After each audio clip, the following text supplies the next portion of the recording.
প্রতিদিনের চিন্তা ও প্রার্থনা। 25শে জুলাই।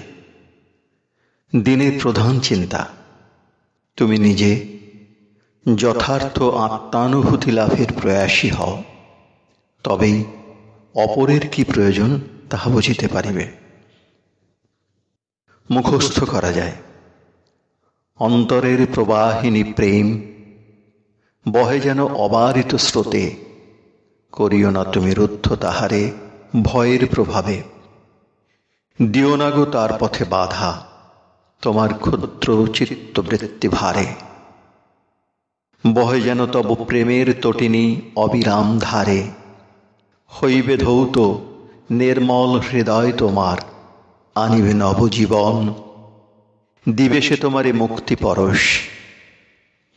উপদেশ, অন্তরের অনুভূতিপ্রসূত দৃষ্টিতে উদ্বুদ্ধ হইয়া যদি তুমি সকল কাজ করিয়া যাও, তবে কাহারও কাছে তোমাকে শিখিতে হইবে না কি তোমার করা দরকার, এবং তোমার সেবাতেও কোনো ত্রুটি হইবে না। এ জগতে 3 রকমের মানুষ আছে। একরকম লোক এমন যে সে নিজে বুঝিয়া প্রত্যক্ষ অনুভূতি ও অনুপ্রেরণা লাভ করিয়া কাজে নিযুক্ত হয়। আর একরকম আছে যাহাদের একবার মাত্র বলিতে বা সংশোধন করিতে হয়, তাহারা কখনো ভুলিয়া যায় না।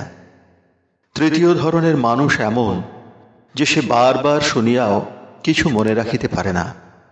তুমি হইবে তাহাদের মতো, যাহারা উন্নত প্রথম শ্রেণীর লোক।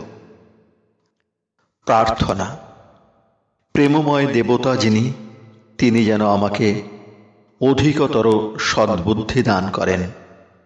আমি যেন সদ্জ্ঞানের সাহায্যে তাঁহার সন্তানদের সেবা করিতে পারি।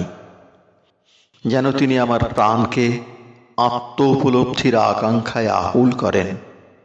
আমার জীবন এবং সকল কর্ম যেন তাঁহারই ভাব প্রকাশ করে। তাঁহার প্রেম যেন আমার হৃদয়কে পূর্ণ করিয়া রাখে, আর আমি যেন তাঁহার হাতের যোগ্য যন্ত্রের মতো হই।